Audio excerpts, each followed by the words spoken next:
নাফরমান বলবে, মাওলা আজ আমি নিজ চোখে হাসর দেখলাম, আজ আমি আখিরাত দেখলাম, আজ আমি কবরও দেখেছি, আজ আমি জাহান্নামও দেখেছি, আর আমি সব শুনছি মাওলা। আপনার জবান শুনলাম, ফেরেশতার আওয়াজ শুনলাম, জাহান্নামের গর্জন শুনলাম, সব দেখছিও শুনছিও। কাজেই আজ আমি নিশ্চিত, ইন্না মুকিনুন, আজ আমি কবর, আখিরাত, হাসর, মিজান, ফুলসিরাত সব বিশ্বাস করছি। অতএব আজকে আপনি আমাকে এই আখিরাত থেকে, হাসরের মাঠ থেকে আপনি আমার আরেকবার দুনিয়ায় পাঠান। আমি যদি এবার যেতে পারি, না আমাল সালিহান, নেকামল করব, আমি নেকামল করব। কারণ আমি তো নিজ চোখে জাহান্নাম দেখলাম, আমি হাসরের মাঠ দেখলাম, আমি ভাবছিলাম এগুলো হবে না, আজ তো চোখের সামনে দেখে বুঝলাম এগুলো হলো। অতএব আমি এখন দুনিয়ায় যেতে চাই, আমি আমল করতে চাই, আমি আপনার আনুগত্য করতে চাই। দোস্ত, আল্লাহর কসম, বেনামাজি ছেলেরা, এই আব্বা তোদের প্রত্যেককে বলি, বাপ আল্লাহর কসম, তোদের নামাজ পড়তে মন চাইবে রে বাপ, সেজদা দিতে মন চাইবে, সেজদা দিতে মন চাইবে আব্বা। হাসরের ময়দানে হলো সেদিন মন চাইবে খুব, আল্লাহ আপনি একটু সুযোগ দেন না রে মাওলা, একটা সেজদা দেই আপনারে, একটা রুকু করি মাওলা। আমার সিরিয়াল আইতে তো হয়তো দেরি আছে মাওলা, আমারে তো বিচারের জন্য হয়তো সিরিয়ালে আরো পরে ডাকবে, এই ফাঁকে আমি আপনারে একটা সেজদা দেই। আল্লাহ বলেন, ওয়ালাউ শি'না লাআতাইনা কুল্লা নাফসিন হুদাহা। এই নাফরমান, আমি চাইলে তো দুনিয়াতেই প্রত্যেককে সেজদা দিতে পারতাম, দেওয়াইতে পারতাম, আমার আনুগত্য করাইতে পারতাম। আমার জমিন, আমার আসমান, আমার সূর্য, আমার চাঁদ, আমার রাত, আমার দিন, আমার নিঃশ্বাস, আমার অক্সিজেন, আমার হার্টবিট সবই তো আমার। আমি চাইলে পারতাম বান্দা, আমি তো বাধ্য করে আনুগত্য নিতে পারতাম। কিন্তু যদি বাধ্য করেই নিতাম তো পুরস্কার দেব কেন? তাইলে আর পুরস্কার দেব কেন? তাইলে আর জান্নাত জাহান্নামের কি দরকার? বিচার আচারের কি দরকার? আখিরাতের কি দরকার? হাসরের মাঠের কি দরকার? কারণ আমি যাকে বাধ্য করাইয়া সেজদা করাইছি, তো সেখানে তোমার কৃতিত্ব কি? আর তোমার যদি কোনো কৃতিত্ব না হয় তো পুরস্কার কি? আবার কথা বোঝেন নাই? ওয়ালাউ শি'না লাআতাইনা কুল্লা নাফসিন হুদাহা। আমি চাইলে পারতাম বান্দা, কিন্তু ওয়ালাকিন হাক্কাল কওলু মিন্নি, আল্লাহ বলে আমার চূড়ান্ত ফয়সালা নাফরমান। আজ এটা হাসরের মাঠ, আজ আমি মাফ করার দিন না, আজ হাসরের মাঠ বিচার করার দিন। আজ আমি বিচার করব। লাআমলাআন্না জাহান্নামা মিনাল জিন্নাতি ওয়ান নাস আজমাইন। আল্লাহ বলবে, এই বেঈমান, তোর মতো কোটি কোটি নাফরমান মানুষ এবং জিন দিয়া আমি আল্লাহ আজকে জাহান্নাম পূর্ণ করব, জাহান্নাম পুরা করব। আজ আমি মাফ করব না, আজ আমি বিচার করব।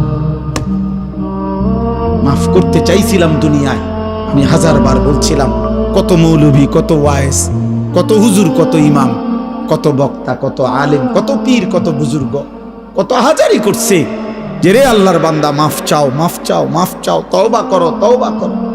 তুমি বেটকি দিয়ে উড়াই দিছো। আরে তো হুজুররা কত কথা কয়, হ্যাঁ তার কথা শুনে কে না, দরকার কি আপনার শুনবো? আপনি ভাতে না খাইবেন না, সুবিধা কি? আপনি বেশি কি খাইয়ে উল্টাইলেছেন? ফাঙ্গাস আর তেলাপিয়া আর কি তা আমরা জানি না? আপনি কি দুনিয়া বেশি ভোগ করে ফেলছেন নাফরমান?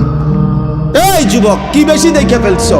পরের নর্তকী দেখো, মোবাইলের উলঙ্গ ছবি দেখো, ওই তোমার মা।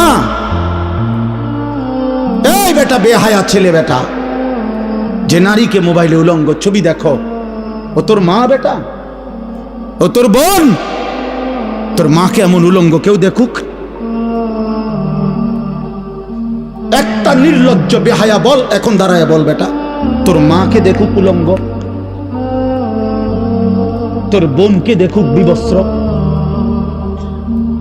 তোর মেয়েকে কেউ উলঙ্গ দেখুক? তুমি কেন অন্যের মা দেখো? সে কি কারো মা না?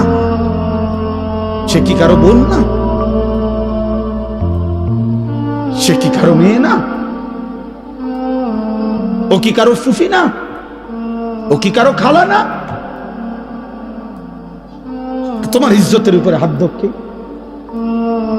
তোমার ঘরের সংগ্রামের উপরে। অনেক নাফরমান আছে এমন, যে মূলত এমন নিকৃষ্ট, যে যার ভিতরে এমন মানসিকতা যে আমার বোনের সাথেও যদি কেউ হারাম সম্পর্ক করে, আমার আপত্তি নাই, কারণ তুই তো মানুষ না, তুই তো জানোয়ার, তুই তো মূলত জানোয়ার। যদি ইনসানের শেষ রক্ত থাকতো, মানুষের রক্ত যদি এক ফোঁটা শেষ থাকতো, তো নিজের বিবেকে বাঁচতো। এটুকু বিবেকও যদি কারো না বাঁধে, তো তোর শরীরে মানুষের শেষ রক্ত নাই, তোর গায়রত নাই বেটা। তো আল্লাহ বলেন, বান্দা আজ আমি ছাড়বো না। আমি তওবা করতে, মাফ করতে চাইছিলাম বান্দা। আমি দুনিয়া লক্ষবার বলছি যে বান্দা 90 বছরের গুনাহ হায়াত থাকতে যদি মাফ চাও, আমি আল্লাহ 90 বছরের গুনাহ একসাথে মাফ করে দেব। আল্লাহ বলছে হায়াত থাকতে যদি তওবা করতা, আমি আসমান সমান গুনাহ মাফ করে দিতে রাজি। আমি সাগরের ঢেউ পরিমাণ গুনাহ মাফ করে দিতে রাজি। আমি আল্লাহ হিমালয় পর্বতের সমান গুনাহ মাফ করে দিতে রাজি। তো বান্দা, বান্দা তুমি চাইলে আমি মাফ করব, তো কিন্তু এটা দুনিয়ার হায়াতে মাফ করব। ইন আতাইতানি লাইলান আতাইতুকা লাইলান। আল্লাহ বলে, বান্দা গুনাহ নিয়ে যদি তুমি রাত গভীরে আমার কাছে আসো, আমি মাগফিরাত নিয়ে রাত গভীরেই তোমার কাছে আসবো। ইন আতাইতানি নাহারান আতাইতুকা নাহারা। তুমি যদি দিনে আসো, আমি দিনেই আসবো। তুমি বান্দা আসবা গুনাহ নিয়া, আমি রব আসবো রহমত মাগফিরাত নিয়া। তুমি আসবা এক বিগত, আমি আল্লাহ আসবো এক হাত। তুমি আসবা এক হাত, আমি আসবো 2 হাত। তুমি আসবে হাঁটতে হাঁটতে, আমি রব মাগফিরাত নিয়ে আসবো দৌড়তে দৌড়তে। আজ দেব মাফ, ওয়ালাকিন হাক্কাল কওলু মিন্নি। কিন্তু বান্দা আজ আখিরাত হাসরের মাঠ। আজ আমি রহমান না, আজ আমি রহিম না, আজ আমি জব্বার, আজ আমি কাহ্হার। হাসরের মাঠে আমি আজিজ, আমি যুনতিকাম। আজকে আমি প্রবল প্রতাপান্বিত, প্রচন্ড রাগান্বিত। আজকে আমি যুনতিকাম, প্রতিশোধ গ্রহণকারী। আজকে আমি শাদীদুল ইকাব, কঠিন শাস্তিদাতা। আজকে আমি সারিউল হিসাব, বড় দ্রুত হিসাব গ্রহণকারী। ফায়াউমা ইদিল্লা ইউআযিবু আযাবাহু আহাদ। আল্লাহ বলে, বান্দা হাসরের ময়দানে বান্দা তোরে আমি এমন শাস্তি দেব রে বান্দা, কায়নাতের সবাই মিলেও কেউ তোকে এমন শাস্তি ইতিপূর্বে দেয় নাই। আমার রহমত যেমন দেখছিলাম অনেক দিন, আজ আমার শাস্তি দেখবা তুমি। মায়া করছিলাম তো আমি 60 বছর। কত রাত গেল, একটা সেজদা দাও নাই, আমি এক বেলার ঘুম বন্ধ করি নাই। 365 দিনে খোদার একটি বছরে কোনোদিন ফজরের নামাজ পড়ো নাই না ফরমান। তারপরও যখনই ঘুম থেকে উঠতে চেয়েছ, আমি আল্লাহ 2 চোখের আমি খুলে দিয়েছি, তোমার ঘুম ভাঙ্গায় দিছি। আমি তো নারাজ হই নাই, আমি তো নারাজ হই নাই। আল্লাহু ইয়াতাওয়াফাল আনফুসা হিনা মাউতিহা ওয়াল্লাতী লাম তামুত ফী মানামিহা। মৃত্যুর সময় আল্লাহ বলেন, যেভাবে রূহ শরীর থেকে আলাদা হয়, প্রত্যেকবারের ঘুমের সময়ও খোদার কসম আল্লাহ কোরআনে বলে, প্রতিবার ঘুমে মানুষের রূহ আমি আল্লাহ দেহ থেকে আলাদা করে ফেলি। মৃত্যুর দিন যেমনে আর রূহ ফেরত দেই না, ঘুমের রূহটাও আমি চাইলে ইচ্ছা করলে আর ফেরত না দিয়ে রাখতে পারি। আমি প্রতিবার ফিরায় দেই। ওয়ায়ুরসিলুল উখরা ইলা আজালিন মুসাম্মা। এভাবে একটা নির্দিষ্ট সময় পর্যন্ত আমি প্রত্যেকবারের রূহটা ফেরত দেই। কিন্তু একদিন এমন নেওয়া নেব রে বান্দা, আর কোনোদিন আমি ফেরত দেব না। আর না চলো ভাই। আসলে নিয়ম মাফিক বক্তা ওয়াইজ যেমনি সুন্দর করে গুছিয়ে গেছে, আমি পারি না, আমি এই ডকের বক্তা নাই, এই জন্য আউলা জাউলা বললাম। বাকি আমি আমার আবেগ যে কথাটা বুঝাইতে চাই, আলহামদুলিল্লাহ কি পরিমাণ নওজোয়ান মুসলমানের সন্তান, প্রিয় ভাই বাবা দৌড়ায় আসছেন, মাশাআল্লাহ। এটা যেন শুধুমাত্র এটুকুর বিশ্লেষণ না হয় যে কোনো বক্তার জনপ্রিয়, খোদার কসম এর দ্বারা কোনো লাভ হবে না, না আমার না আপনাদের। না আমার না আপনাদের। যুবক ভাই, আমি হাত জোর করে বলি, দোস্ত আমার, আমি এটুকু অনুরোধ করলাম, আব্বা তুমি কিংবা আমি সবাই ভাবলাম যে বক্তার এখনো অনেক জনপ্রিয়তা, অনেক মানুষ হয়, অনেক মানুষ ওয়াজ হনে ইতান দিয়ে কিছু হইতো না। না আমার না আপনার, বরং আমরা প্রত্যেকেই আমাদের জীবনের মধ্যে যেন ভারসাম্যতা আনি। আমাদের জীবনের একটা ভারসাম্য দরকার, ব্যালেন্স দরকার। আমাদের জীবনের একটা ভারসাম্যতা আল্লাহ তাআলা বারবার বলছে, কোরআন বারবার বলছে, রাসূলুল্লাহ সাল্লাল্লাহু আলাইহি ওয়াসাল্লাম বারবার বলছে, বান্দা শোনো, আল্লাহ বলছে বান্দা দুনিয়া আমি দিছি, তো তুমি এমন করতেছো কেন? এই হাসি, এই কান্না, এই রোদ, এই বৃষ্টি, এই আলো, এই বাতাস, এই আকাশ, এই জমিন, এই রাত্র, এই দিন, এই উপার্জন, এই ক্ষেত, এই ফুল, এই ফল, এই ফসল, স্ত্রী নামের এই মহিলা, মা নামের ওই মহিলা, বাচ্চা নামের এই সন্তান, তোমার দেহ, তোমার শরীর, তোমার সব আয়োজন তো আমার দেওয়া, তো সব কার? এ তো আমার দেওয়া বান্দা, এ তো আমি দিছি তোমার জন্য, তোমারে দেওয়ার জন্য, ভোগ করার জন্য দিছি তো আমি তো তোমার সব চাহিদা আমি দিছি। মাকে দেখলে তোমার কলিজায় একরকম মনে হয়, তোমার স্ত্রীকে দেখলে তোমার দিলে ভিন্ন রকম মনে হয়, এই ভিন্ন রকম অনুভূতি তা আমি দিছি। আমি যদি এক করে দিতাম, দোনোজনরে যদি মা মনে হইতো, কথা বলে না, মা আর বিবি যদি দোনোজন মা মনে হইতো, অথবা মা আর বিবি দোনোজনকে যদি বিবি মনে হইতো, কমিয়া কি হইতো তখন? এই সংসার চলতো, এই দুনিয়া চলতো, যে মাকে মনে যা মনে হয় তা স্ত্রীকে তাই মনে হয়, অথবা স্ত্রীকে যা মনে হয় মাকেও তাই মনে হয়। নাউযুবিল্লাহ। তাহলে আল্লাহ তাআলা বলেন, বান্দা প্রতি মিনিট, প্রতি সেকেন্ড আমি তোমার জিন্দেগির প্রতি অবস্থার এই পরিবর্তন, এই কায়নাতের এই বর্ণাঢ্য আয়োজন, এ তো আমার দেওয়া। তা আমি তো বাদ দিতে বলি নাই, আমি তো বিয়ে করতে নিষেধ করি নাই, আমি আল্লাহ তো উপার্জন করতে নিষেধ করি নাই, আমি তো খাবার খাইতে নিষেধ করি নাই, আমি পেশাব করতে নিষেধ করি নাই, আমি পানি পান করতে নিষেধ করি নাই, আমি স্বামী স্ত্রী মিলিত হইতে নিষেধ করি নাই, কোলের বাচ্চা আদর করতে তো আমি নিষেধ করি নাই। এক বাচ্চা রাসূলুল্লাহ সাল্লাল্লাহু আলাইহি ওয়াসাল্লামের কাছে যখন দিছে, মদিনার আনসারীদের একজন বাচ্চাকে নবী তাকে কপালে গালে যখন চুমা দিছেন, তখন মদিনার একজন লোক নবীজিকে সামনে বলছে, মুহাম্মদ আপনি বাচ্চাদেরকে চুমু দিলেন? বলছে কেন, অসুবিধা কি? বাচ্চাদেরকে চুমু দিতে হয়, আদর করে এভাবে? আমি তো জীবনে আমাদের বংশে কোনদিন এটা দেখি নাই আমরা। তখন আল্লাহর নবী বলছেন, আল্লাহ যদি কারো দিল থেকে মায়া ভালোবাসা ছিনায় নেয়, তা আমি কি করব? আমি কি করবো বেটা? আল্লাহ যদি তোর দিলে ভালোবাসা না দেয় সন্তানের প্রতি, তো এটা আমার কি করার আছে? তার মানে এই ভালোবাসা, এই আদর, এই আপ্যায়ন, এই আয়োজন সবই তো আল্লাহর দেওয়া। তা আল্লাহ তো আমাদেরকে এগুলো ভোগ করতেই দিয়েছেন, আমাদেরকে ব্যবহার করতেই দিয়েছেন। নারীর চাহিদা যুবক তো আল্লাহর দেওয়া, পানির চাহিদা তো আল্লাহর দেওয়া, ক্ষুধার চাহিদা তো আল্লাহর দেওয়া, উপার্জনের চাহিদা তো আল্লাহর দেওয়া। এই বাজারে রাত 2টা বাজে, 2:30 বাজে, আমি তো সব আরো বহু বলছি, হিমসার বাজারের কথা আমি আরো অনেক মাহফিলে বলছি। এই বাজারে তো আমি প্রায় অহরহ এদিক দিয়ে আমি রাত্রে 3টা বাজে, 2:30 বাজে আমি এদিক দিয়ে যাই। কি পরিমাণ হুলস্থুল ব্যস্ততা, কি পরিমাণ পণ্যের দৌড়া দৌড়ি, কি মনে হয় রাত্রটা তখন মনে হয় যেন দিনের আলোর মতো। তাইলে এই যে প্রেরণা, একটা মানুষ ঘুম নিশিতে না গিয়ে উপার্জনের মানসিকতা, এত কষ্ট করার ঘাম ঝরতেছে, আল্লাহ বলেন এ তো আমি দিছি।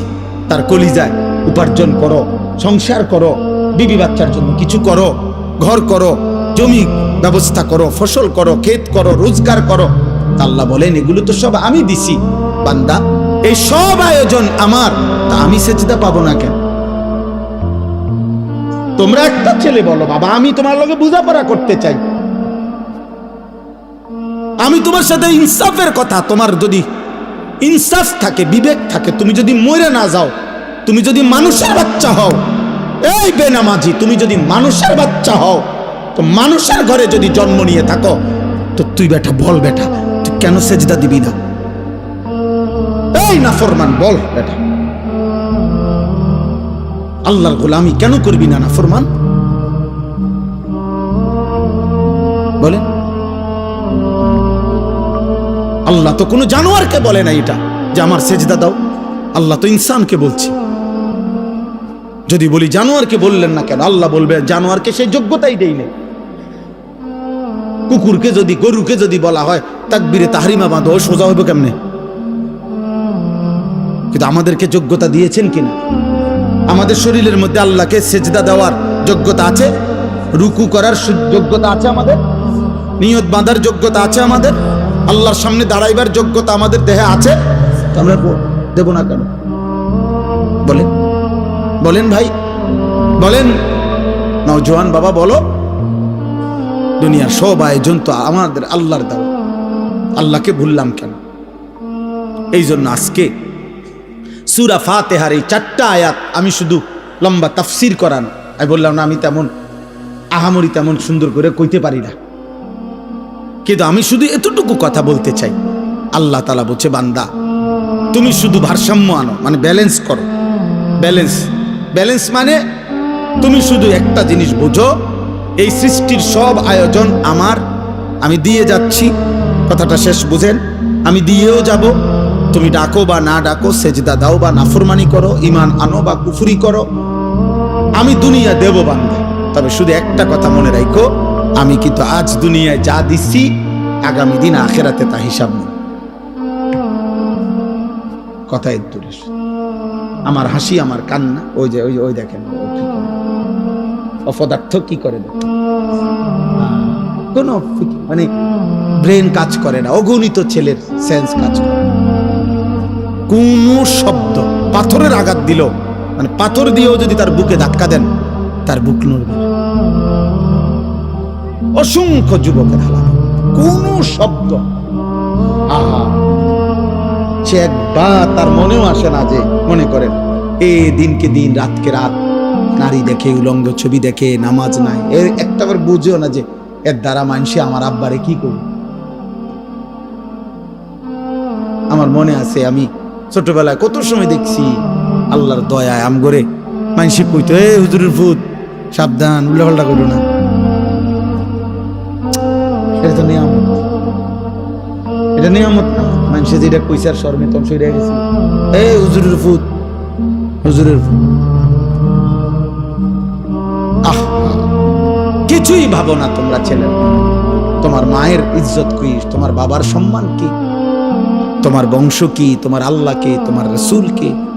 না, তোমার মনে যা চাইছে তাই,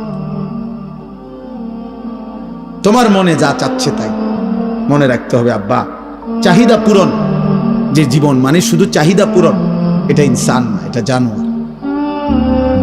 এটা আমি কালকে বিস্তারিত, কালকে রাজধানী পরশু জহির ভাই মাদ্রাসার মাহফিল এটা বলছি, শাহদিলার বাগ, লম্বা সময় বলছি। এই জন্য আমার অনুরোধ এটা, আল্লাহ তাআলা বলছে ভারসাম্য আন, এই কথাটাই এখানে। অর্থাৎ আজ আমি দুনিয়ায় রহমত দিচ্ছি, আজ আমি দুনিয়া সব দিচ্ছি, আলহামদুলিল্লাহি রাব্বিল আলামিন।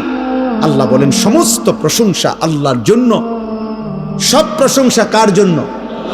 যদি বলি কেন, আল্লাহ বলবেন নয় কেন, বুঝলেন না? আল্লাহ বলছেন সব প্রশংসা কার জন্য। আমরা যদি আল্লাহকে প্রশ্ন করি যে কেন, আপনার জন্য সব প্রশংসা কেন, তো আল্লাহ আবার পাল্টা বলবে আমার জন্য নয় কেন। তুমি কও আমার জন্য নয়, অন্য কারো জন্য হতে পারে, কেন সেটা কারণ তুমি কও। চারিদিকে তুমি আবার তাকাও, তোমার মাঝে আবার দেখো, চারিদিকের যত আয়োজন সবই তো আমার, তোমার মাঝে যত আয়োজন তাও তো আমার, তো প্রশংসা আমার নয় তো কার? চারিদিকের সব আয়োজন কার? আল্লাহর। আমার মাঝে যত আয়োজন কার? তো প্রশংসা কার?